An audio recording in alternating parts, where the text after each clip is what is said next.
Opening the International Conference on Ensuring Food Sovereignty in African Countries conference, Minister of Ethiopia's Agriculture Ministry, Addis Ababa, noted that ensuring food sovereignty is one of the most defining priorities of the continent. This was pointed during the launch of the conference by the Russian embassy in Addis Ababa.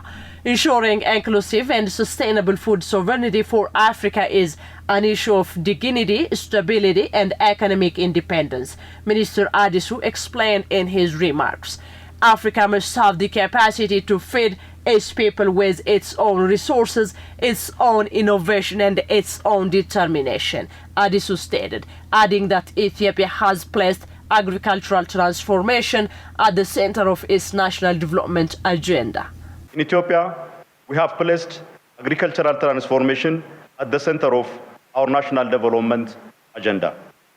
Our focus is clear: to reduce import dependency, harness our land and water resources more effectively, modernize our production system, and build a food system that is productive, competitive, and sustainable. Through irrigation expansion, scaling up mechanization, and strengthening commercialization of cluster-based farming, Ethiopia is shaping a new era in its agriculture sector, he further elaborated. Africa's path to food sovereignty must be built on cooperation, shared learning, and coordinated progress. Our long-standing partnership with the Russian Federation is a key part of this journey. Together, we are advancing technology transfer, supply of fertilizers, drought resilience, and local machinery assembly, collaboration designed to build lasting agricultural capacity. This partnership reflects our shared understanding that sustainable development requires long-term investment, strategic alignment, and mutual trust. Russian ambassador to Ethiopia, Evgeny Turkini, noted that these days the issue of feeding the world's growing population has remained one of the greatest challenges. According to him, this problem is particularly acute in African countries, where the population has already reached 1.5 billion. In this regard, Russia remains a relevant partner for African countries, including Ethiopia, particularly in agriculture sector. Russia is always a solid African partner for the African states, including the agricultural sector partnerships.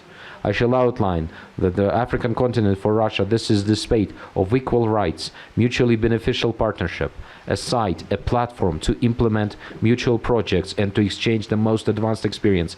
We're willing to grow this presence. Head of the International Committee of the Red Cross to the African Union, Bruce Bieber, on his part urged Russia, the African Union, its member states and major food actors and partners to invest in efforts that strengthen the resilience of population. Food shortages and risks of famine cannot be addressed solely through short-term emergency relief. As a lasting solution, investing in long-term action will enhance resilience to food crises in conflict-affected areas. Such investments also foster food sovereignty in Africa, which is the objective of this conference. As it was stressed in the conference, food shortage and risks of famine cannot be addressed solely through the short-term emergency relief. Efforts to invest in long-term action will enhance resilience to food crisis and conflict-affected areas, Ethiopian News Agency reported.